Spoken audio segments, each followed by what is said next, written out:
आपल्या घरामध्ये कोणते कोणते देव पाहिजे?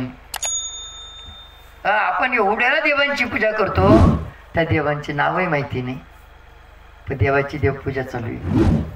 तुम्हाला सगळ्याला माहिती आहे, एखाद्या देवाचा अधिकार जर माहिती असला ना खरंच लाभदायक. एखादा मंत्री, एखादा अधिकारी, त्याचा अधिकार माहिती असला तर आपण काय करतो? फुलांची माळ, नारळ, शाल, फटाके बिटाके, झेंडे बिंडे. अधिकार माहिती, आदर्श काय.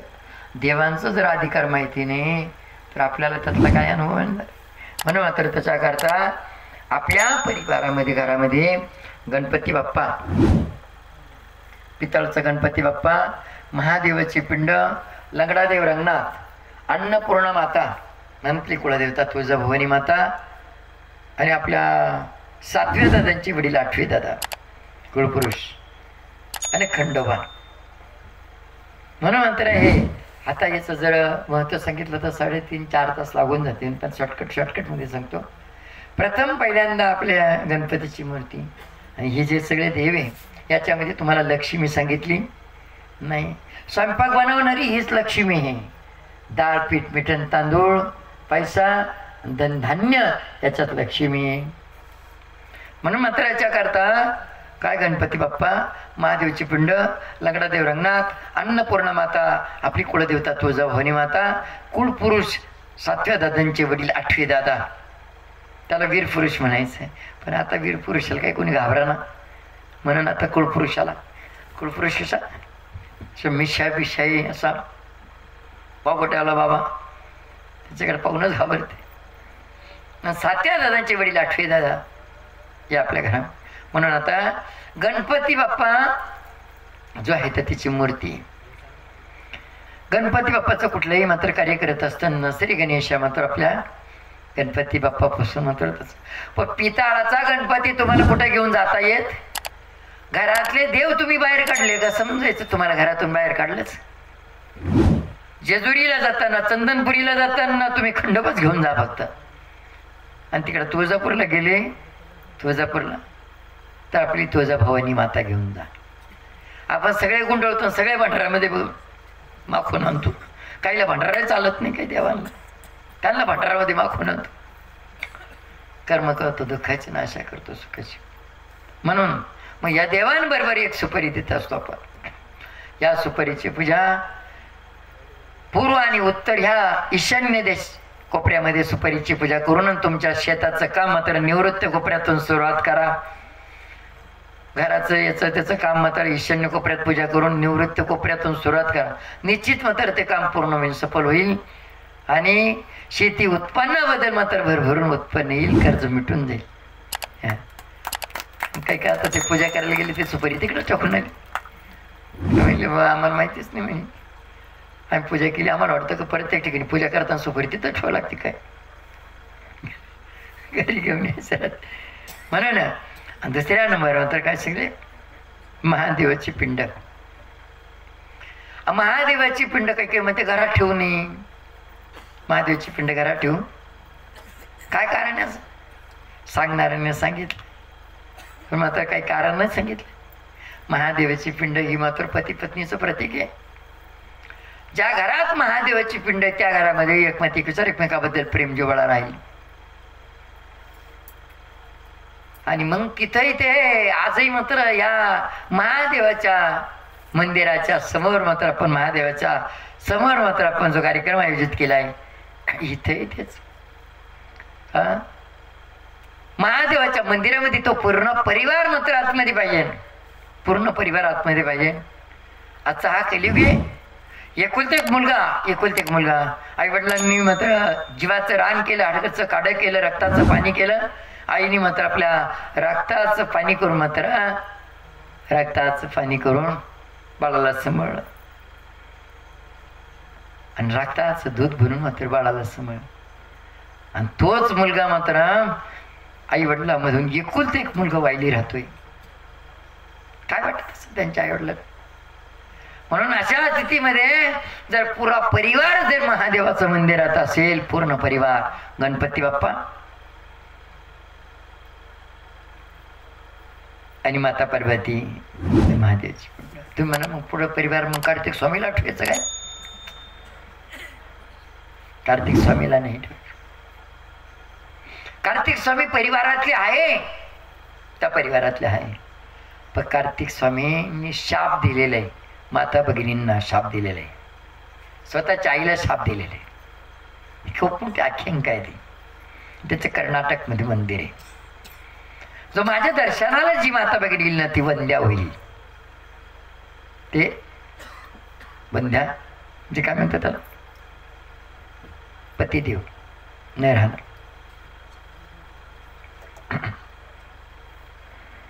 म्हणून मात्र अशा पद्धतीनं परिवार फक्त गणपती बाप्पा, पार्वती आणि महादेवाची पिंड ह्या पद्धतीनं. आणि याच्यानंतर मात्र आपल्याला लंगडादेव रंगनाथ, लंगडादेव रंगनाथ आहे उद्या. लंगडादेव रंगनाथ ज्या घरामध्ये मूलबाळ नाही ना त्या घरामध्ये मात्र किती मोठे दुःख संकट आले तर ते पहाडाप्रमाणे वाटतात. छोटं आलं तरी ते पहाडाप्रमाणेच वाटतात. म्हणून याच्याकरता मात्र ज्या घरामध्ये लंगडादेव रंगनाथ आहे त्या त्या परिवारात ते किती मोठे दुःख संकट आले ना तरी त्या परिवाराला मात्र त्या संकटाला सामोरे जाण्याचं ध्येय मात्र त्यांच्यामध्ये असते. म्हणून मात्र नवीन लग्न होतंय ना त्या टायमाला आपली मुलगी असेल, आपली बहीण असेल तर तिची जी शिदुरी देतो ना आपण शिदुरी, त्या शिदुरीमध्ये गणपती बाप्पा आणि लंगडादेव मात्र द्यायचा. महादेवची पिंड पण देऊ शकते तुम्ही, अन्नपूर्णा माता पण देऊ शकते. पण काय म्हणते त्यांच्या घरात आहे लई हे भाऊ आहे ते राहू दे ना तिथं, पण तुझ्या मुलीचा तुझ्या बहिणीचा संसार मात्र सुखाचा व्हावा म्हणून मात्र तुझं दिनाचं कर्तव्य ते दिलं पाहिजे. ही सगळं प्रथाच गेली हो कलियुगाला. सगळं मात्र ते माणसं सगळे विसरूनच गेले कलियुगाच्या. सगळी परेशानी ती झाली म्हणून मात्र दिसा. पूर्वीच्याकडे लोक कमी परिश्रम करायचे म्हणून पोटाला पोटभर खात होते. आता म्हातारीला डोक्याला बॅटरी बांधून पाणी भरीत तरी वाजायचे, कांद्याला पाणी भरीत, रात्रभर पाणी भरीत कांद्याला पण वाजायचे तरी पोट भरायला. पूर्वीच्या काळी कर्ज नव्हतं आणि आताही मिठाना कर्जही मिठाना. सगळी परेशानी झाली का नाही? परेशानी का झाली? हे फोन पे आलं सगळी परेशानीच करून गेलं. फोन पे देवानं पहिलंच काढलं होतं ते पण नाव माहिती नव्हतं, नाव आपण काढलं. मग का देवाला डोकं नव्हतं काय का? आपल्याला डोकं होतं म्हणून आपणच काढलं. फोन पे, गाडी पे, घर पे, कोणी घोडे पे. त्या पैशाला मात्र जर तिजोरी पाहायला मिळालं तुमची फोन पेवर चालला, त्या पैशाला तुमची तिजोरी पाहायला मिळाला, घराचा उमरा पाहायला मिळाला, घरातल्या लक्ष्मीला पैसा पाहायला मिळाला. काला पैसा थांबवलं तुमचा? दिवाळी टायमाला लक्ष्मीपूजन केलं, 2 रुपयाचा ठोकळा ठेवले तिला पुढच्या दिवाळीपर्यंत. म्हणजे पैशाला पैसा लागायला काला लागेल पैसा. म्हणून मात्र याच्या करता लंगडादेव आणि गणपती बाप्पा या मूर्ती शिदोरी ठेवून द्या. आणि आपल्या सगळ्यांचं जीवन मात्र अन्नावरती अवलंबून आहे. आता तुम्ही अन्न मोठं का अन्न मोठं,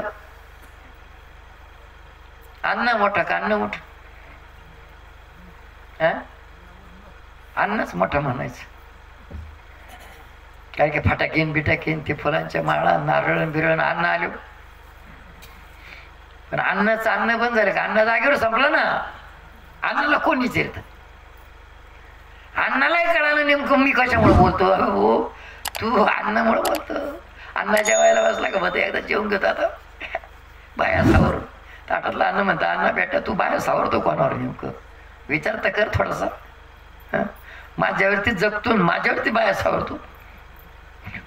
50-100 माणसाच्या समोर जर बाया सावरलं ना आम्ही त्याच्यातलं एखाद्या दिवशी तिकडे येड्या बाबडीत भेट म्हणजे दाखीन तुला येड्या काय बाया सावरतो आणि हानीन नाही येड्या बाबडीत आम्हाला तिकडं इथं नाही म्हणलं तिकडची गोष्ट.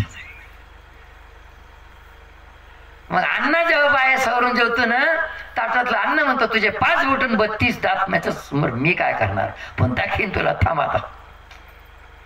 अण्णा बाया सावर सावर जेवण करतो आणि आथुरला जातो ना थंडीचे 2-4 गोदाडे जोडून घेतो आणि अन्न म्हणतं 2-4 नाही 10 गोदाडे जोडून घेतो. पण खरी कुस्ती आता इथे जीव देव कोण येतं पाहतो. आता अन्न रात्रभर घेतो कान्या उतान्या. तो म्हणतो भूक लागली पण खाल्लं आता पण पचन होईना. झोप लागायला काय करावं. तू तिला बाया सावडल्या नसत्या ते काला गोदडीत कुस्ती खेळलं असतं गपची बसला असतं ना. फार समोर आलं का मात्र नम्रतेने हात जोडा. कोणाच्या समोर झुकू नका पण अन्नाच्या समोर अन्नाने झुकलं पाहिजे. आणि खरी परेशानी हे तुमचं शारीरिक स्वास्थ्य बिघडायचं कारण हे ज्याच्यावरती आपण जीवन जगतो ना त्या उपकाराची जाणीव आपण ठेवत नाही. म्हणून मात्र आजारी पडलं का जेवण बंद होऊन जातं. मग जोपर्यंत अन्न चालू आहे ना तोपर्यंत मला कोणाचीच गरज नाही. येईन बिन तीन मला कोणाचीच गरज नाही. आणि एकदा अन्न बंद झालं का मग काठीचा आधार भीतीचा आधार माणसाचा आधार. पण अगोदर जर तुम्ही नम्रतेने मात्र हात जोडले तर मात्र तुम्हाला ही परेशानी होणार नाही. म्हणून अन्नपूर्ण मात्र आपल्या घरामध्ये पाहिजे. त्यानंतर आपली कुळदेवता तुळजाभवानी माता. आपल्याला कुळदेवताही पण माहिती नाही. याच्या पत्रिका त्याची पत्रिका काढली कुलस्वामींनी कृपे करून आमच्या तिथं. पण कुलस्वामीनीच माहिती नाही यांना. एक म्हणतं म्हसोबाच कुलदेवता आहे आमच्याला. त्यांच्या बांधाला म्हसोबा होता का नाही ते म्हणलं म्हसोबाच कुलदेवता आहे आमची. आता म्हसोबा कुलदेवता होईल का. आमच्याकडलं एक म्हणलं ते गिरनाटे आमच्या खाली मर्याचं सांगते म्हणलं मर्याच कुलदेवता आमच्याकडे. जुने लोक खूप श्रद्धावान होते. एखाद्या देवी देवताला नवस केला आणि तो देवी देवता नवसाला पावले ना बस त्या देवाची सेवा करायला लागले. आपलं आराध्य दैवत मात्र खंडोबा. पूजक दैवत मात्र आपण ज्या देवाची पूजा करतो समजा बाबाजी आपल्याला पूजक दैवत. आराध्य दैवत खंडोबा आणि कुळदेवता तुळजाभवानी माता. हिंदू धर्माचं रक्षण ज्या देवीनं केलं ती हिंदू धर्माची कुलदेवता. शिवरायाला वरदान कोणी दिलं तुळजाभवानी मातेने. म्हणून शिवाजी महाराज म्हणत होते जय भवानी जय भवानी. आणि आपण म्हणतो जय शिवाजी जय भवानी नाही तर जय जनार्दन दे दनार्दन. आपलं भक्त म्हणायचा मंत्र येतो जय जनार्दन दे दनार्दन. ख्रिश्चन समाजाचं रक्षण ज्या देवीनं केलं ती ख्रिश्चन समाजाची देवता. हिंदू समाजाचं रक्षण ज्या देवीनं केलं ती हिंदू समाजाची कुळदेवता तुळजाभवानी माता. शीख समाजाचं रक्षण ज्या देवीनं केलं ती शीख समाजाची कुळदेवता. इस्लाम समाजाचं रक्षण ज्या देवीनं केलं ती इस्लाम समाजाची कुळदेवता. पण आपल्याला आमचा कुळदेवताच माहिती नाही. इथं गडबड होऊन जाते सगळी. पूजा करायची म्हणजे करायची काय नाही भाऊ. पण एवढा विचार करा आपलं जीवन मात्र कुत्र्यासारखं नाही मांजरासारखं नाही ढोरागोरांसारखं नाही. कमीत कमी मात्र आल्या जीवनामध्ये एक तरी वेळेस मात्र त्या परमेश्वराची भेट होऊन होतं. परमेश्वराने माझा म्हणलं पाहिजे माझा म्हणलं पाहिजे. आपण देवाचे झालं पाहिजे देव आपला झाला पाहिजे. ह्याच जन्मात ओळख होईल आपल्याला. इथं जर देवाची ओळख झाली तर पुढं मात्र तो बरोबर ओळखील आपल्याला. इकडे कांद्यान मागण गुरण ढोरण कोंबड्यान झोंबड्यान हे करीत राहिली याचा बांधा कोर त्याचा बांध कोर असं करीत राहिली काय कोण ओळखील आपल्याला. ओळखेल का आपल्याला. ओळखणारा तो तिकडे आहे ठीक आहे नाही. म्हणून मात्र ह्या गोष्टी ज्या आहे कर्म धर्म हे आपले. त्याच्यातून एक दृष्टांत सांगतो तुम्हाला. एक राजा होता. राजा त्या राजाला मुलबाळ नव्हतं. म्हणून मात्र हरिओम बोला. हरिओम. हर हर महादेव हर हर महादेव हर हर महादेव. थोडीशी चार्जिंग उतरली का मग थोडीशी चार्जिंग होऊन जात असते. तर राजाला मुलबाळ नव्हतं बरं का. ऐकून घ्या. राजाला मुलबाळ नव्हतं.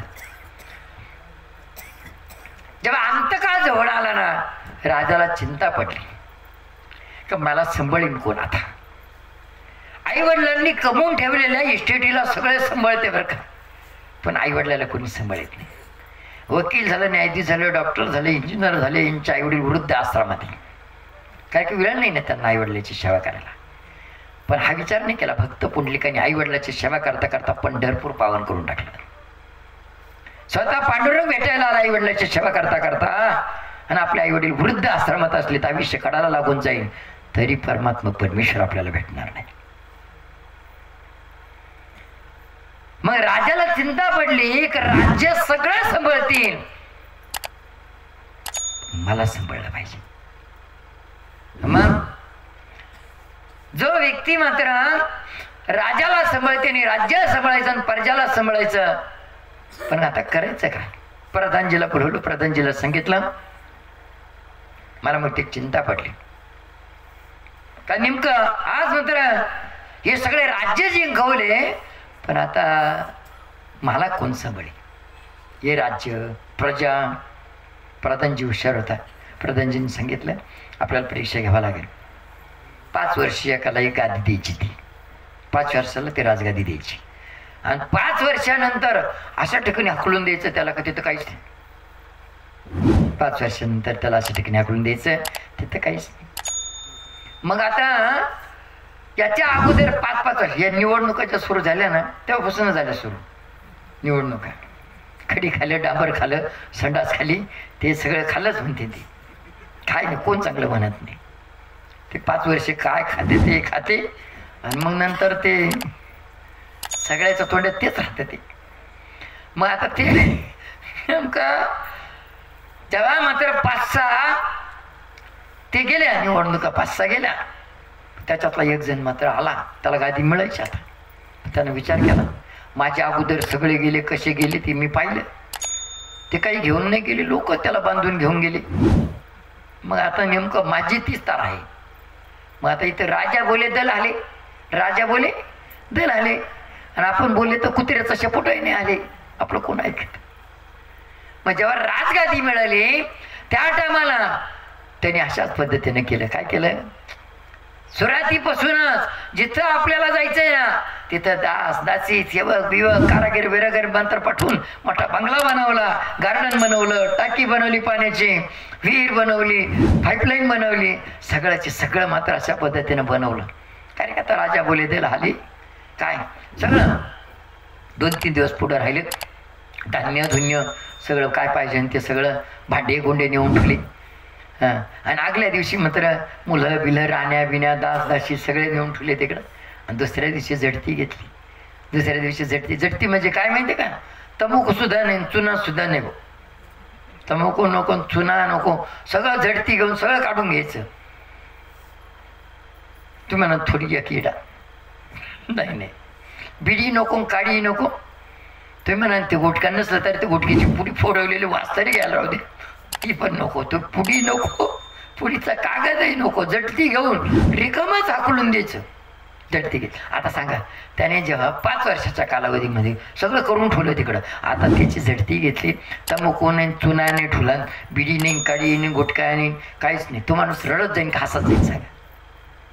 त्यानं बाटल्या आगल्या दिवशी नेऊन ठेवले असं दिलं ना, मग रडत जाईन का हसत जाईन? तो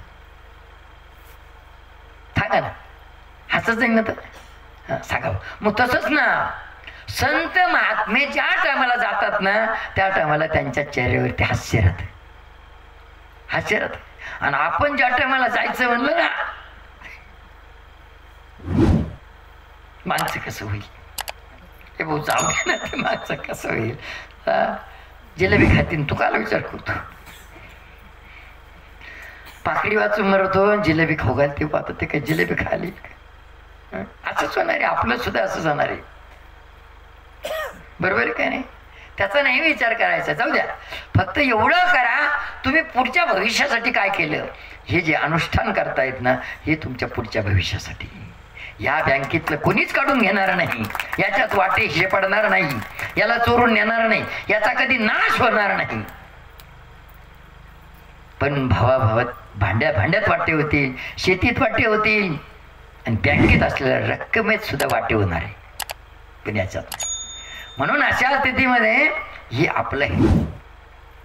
म्हणून हे उदाहरण सांगितलं. तशा पद्धतीनं प्रथम पहिल्यांदा खंडोबा आता काय सांगितलं आम्ही, अन्नपूर्ण मातेच्या नंतर कुळपुरुष आपले सातव्या दादांचे वडील आठवे दादा. आता हे कुळपुरुष जे आहे, हे कुळपुरुष म्हणजे आपल्या सातव्या दादांचे वडील आठवे दादा. तर आपल्या घर परिवारामध्ये आपले वाडवडिलांचे टाक असतात, आपल्याचे टाक असतात वाडवडील. पण वाडवडिलांमध्ये भेद आहे, मतभेद आहे. हे माझे मुलं, हे माझे नातू, हे माझे पंतू, अशाच पद्धतीनं मात्र आपण म्हणतो. तर भाविकांनी जाऊ नका, थोडंसं प्रसाद आहे, महाप्रसाद आहे, महाप्रसाद आहे, थोडंसं 2-5 मिनिटात एवढा मुद्दा सांगून. तर म्हणून मात्र ह्या पद्धतीनं तर आपल्यामध्ये, आपल्या वाडवडिलांमध्ये आपलेपण आहे. आता ही गोष्ट कधी कधी सांगत असतो. एक ताई शिरवाड्याच्या रानामध्ये तिकडे बाजारला गेले, खाऊ नाही आणत, ऊस आणते. ऊस आणला कशाला, खाऊ. एक ताई ऊस घेऊन आल्या रात्री. आता ऊस घेऊन आल्या सायंकाळी, दिवसभर काम करून ऊस घेऊन आल्या. तिचं मुलगा एका बाजूला खेळत होतं, आपलं मुलगा एका बाजूला म्हणजे खेळत होतं, तिच्या मुलाबरोबरच खेळत होतं. त्या ताई आल्याबरोबर ती ऊस पाहिल्या ते दोन्ही मुलं पळत आले. आपलं मुलगा बसलं समोर, तिचं मुलगा बसलं तिकडं, ती शेजारचं मुलगा. मग तिनं काय केलं, असं ऊस लावला बा गुडघ्याला, आणि काय बा तिच्या मुलं सगळं ऊस तुटावं, त्या शेजारच्या मुलं फक्त 2च कांड्या तुटावं असं धरला बा. तिथं काय झालं, उलटं झालं सगळं. त्याचं उलटं झालं म्हणजे तिच्याच मुलाकडून 2 कांड्या तुटल्या आणि शेजारच्या मुलाकडून बराचसा तुटला मोठा. मग तिनं काय केलं, आता शेजारचं इकडून होतं, तिचं इकडून होतं, इकडून सगळं ऊस तुटावं असं मोठा धरला आणि इकडून 2च कांड्या तुटावं असं गुडघा लावला. ते उलटं झालं, तिच्या मुलाकडून 2च कांड्या तुटल्या आणि त्याच्याकडून सगळं तुटलं. मग तिनं काय केलं, असं केलं म्हणजे इकडचं त्याला आणि तिकडचं याला, असा मतभेद आहे.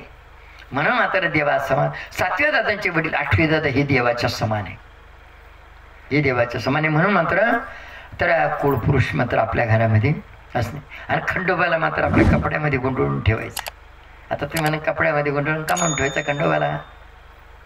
पाहुणा दररोज जर तुमच्याकडे येत राहिलो त्याचं महत्त्व तुम्हाला कळणार कधीच नव्हतं. पाहुणा आलो, तुम्ही काय जेवण करते, सणासारखा सण म्हणते, आणि तो पाहुणा दुसऱ्या दिवशी लगेच आला, तुम्ही म्हणला आता पिठलं पोळी करू,